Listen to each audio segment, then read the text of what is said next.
if you're watching this video, you're probably wondering what is really going on between Israel and Palestine. And from what a lot of people I've seen, news sources and just a lot of people posting, is there's a lot of people pro-Palestine and pro-Jerusalem, pro-Israel. But it's a really complicated subject. It's not as easy as like they're to blame, they're to blame.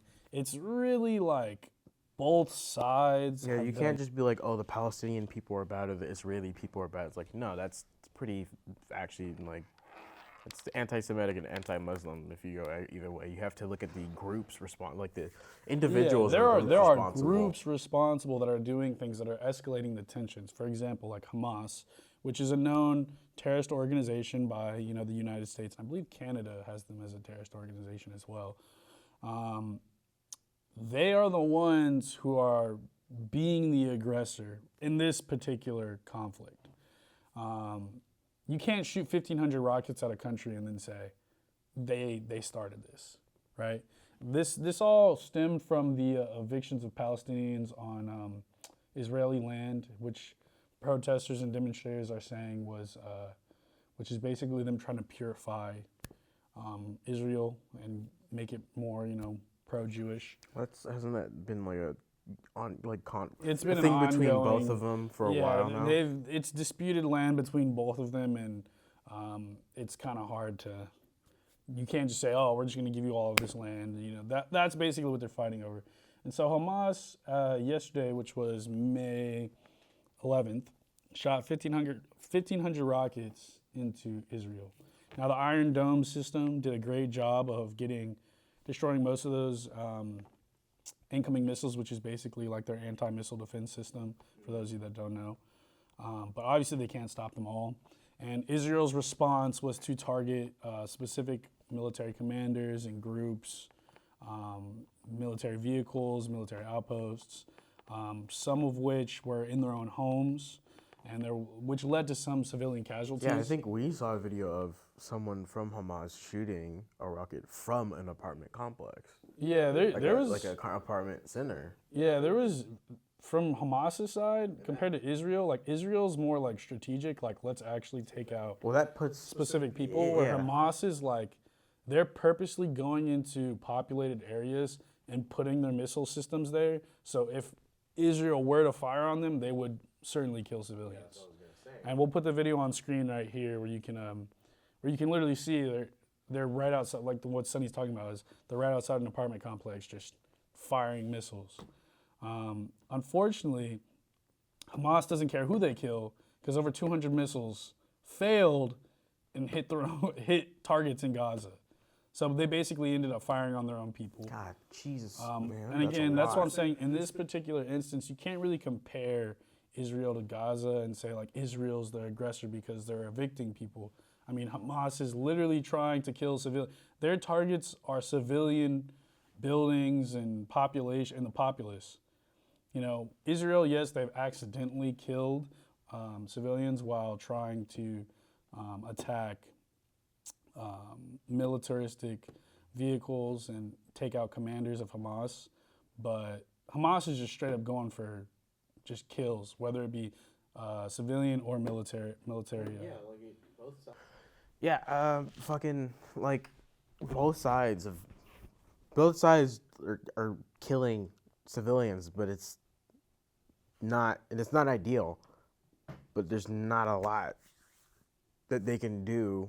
There's not a lot Israel can do when a group of people within Palestine shoot rockets from an apartment complex or from civilian populated areas at Israel. There's not much they can do in return to that. Exactly. We can put a map on screen of the distance. It's really short.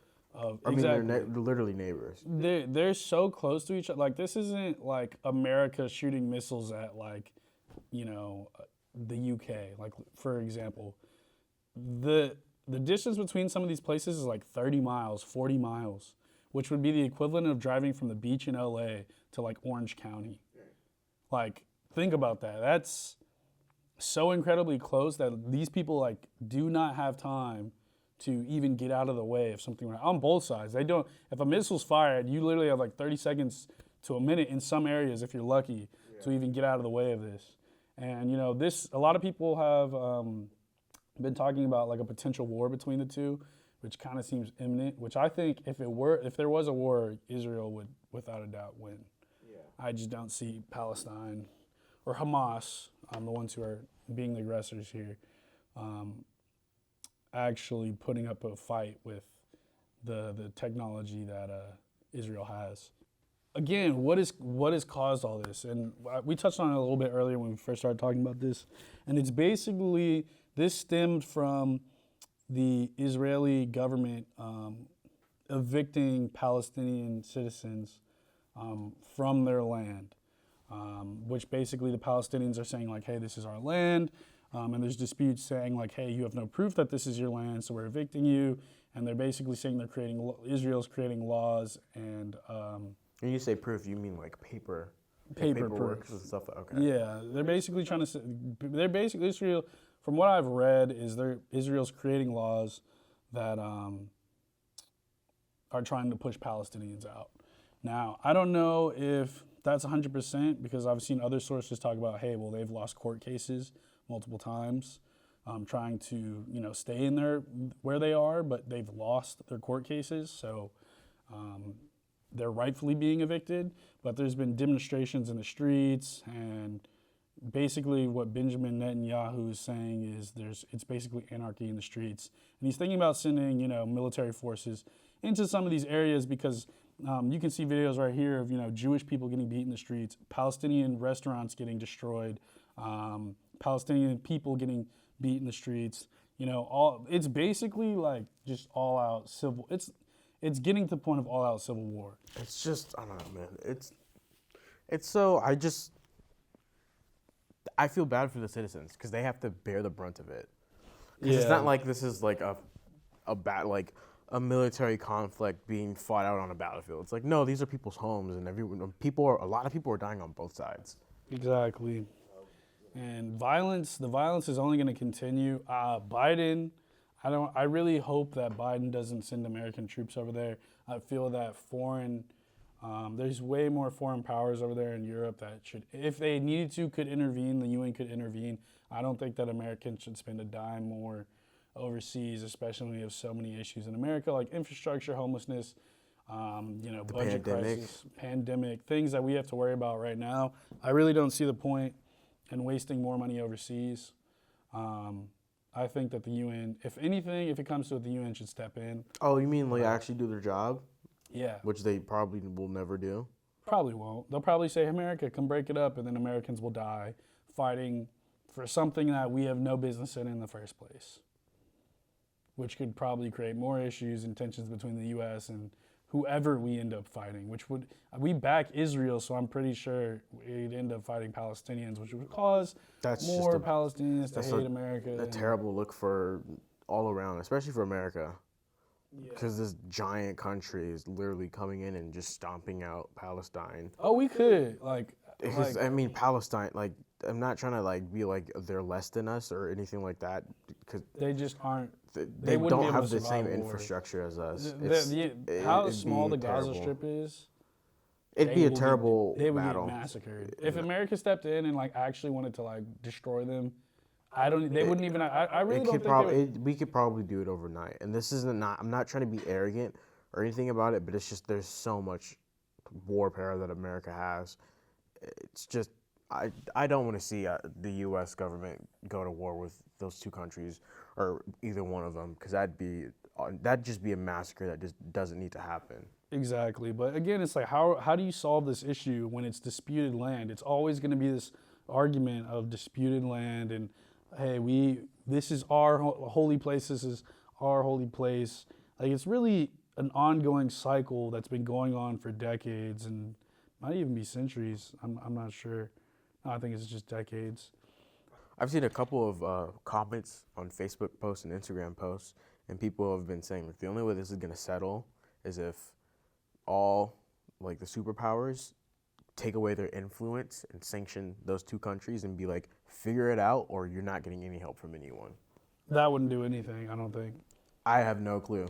I mean, at the end of the day, that they're claiming it's their land. The same thing happened between Armenia and Azerbaijan.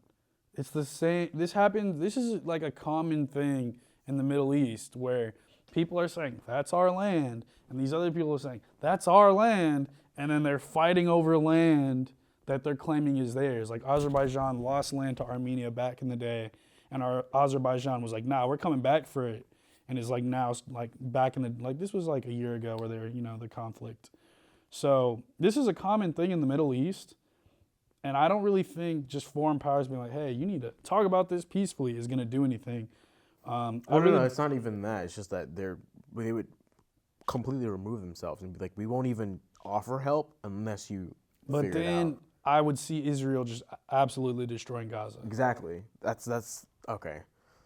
Because they do have more force. They have a way better military force than Gaza does. They're also 20 times bigger than Gaza. So I could definitely see them just curb stomping them. Another thing people got to stop doing is expecting, in this situation, is expecting Israeli, like, people who are of Israeli descent to, like, say something. They don't owe you anything. Like, people got mad at Gal Gadot, Wonder Woman. I think I was telling you earlier today. Yeah. They were getting mad at her for saying, basically, we can put it on the screen, where she's calling Palestine her neighbors, and she's advocating for peace. Bro, but that's America. Americans are childish at the end of the day. Like, but my whole point about that was like, you have someone who used to serve in the Israeli military, advocating for peace and prosperity between both nations.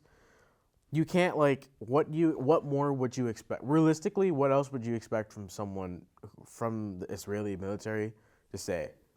I wasn't expecting her to say anything at all.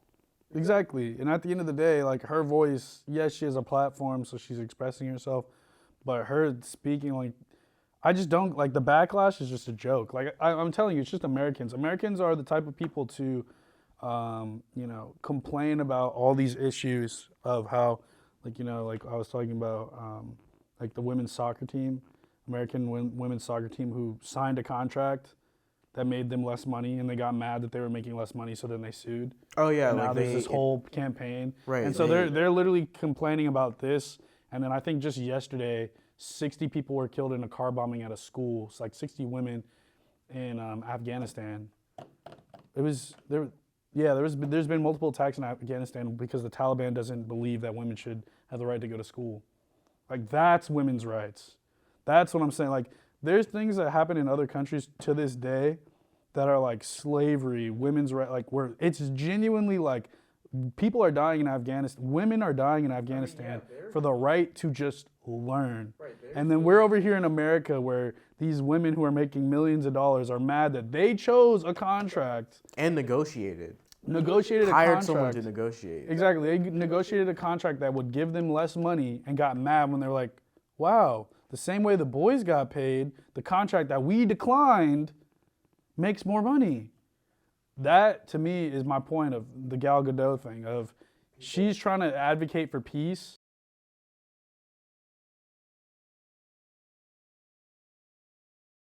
Palestine, and they're picking at like little things that really don't matter.